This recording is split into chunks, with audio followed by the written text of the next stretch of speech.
identify mo muna yung niche mo talaga. Ano yung target market mo.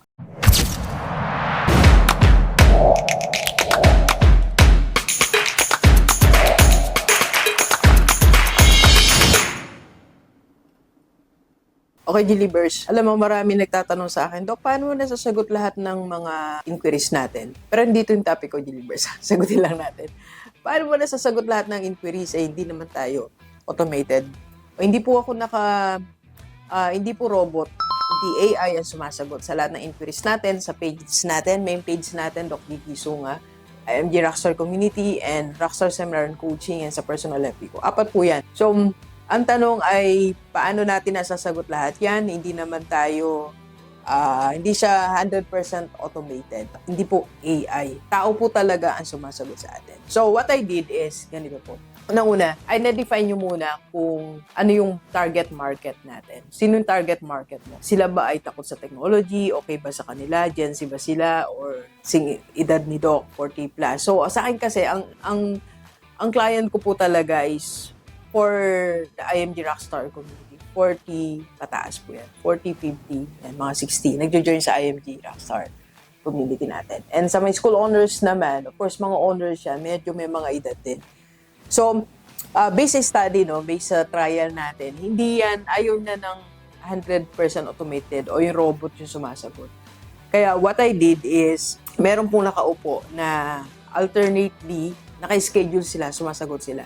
So, sa main page ko po, meron nakaupo dyan na 6 to 12, 12 to 6, 6 to 8 ata, 10 to 12.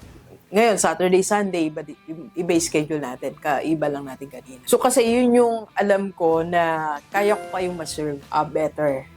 Kaya kung mapapansin nyo, yung mga sagot natin, ano talaga yan, hindi siya robot, no? Tao talaga. So, like, taga saan po kayo, ilang taon na po kayo, kahit anong oras, may sasagot sa atin.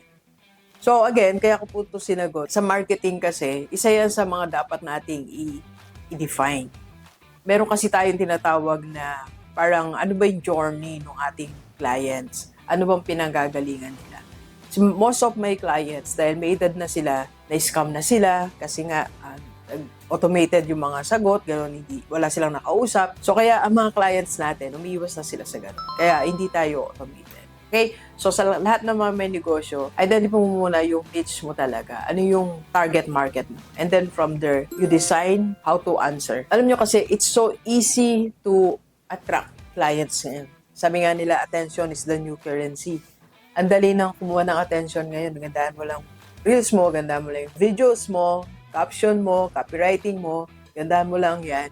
So, makakuha ka na ng leads. Now, the question is, how to handle those leads. Paano sila makarating doon sa closing? Paano sila makarating doon sa conversion?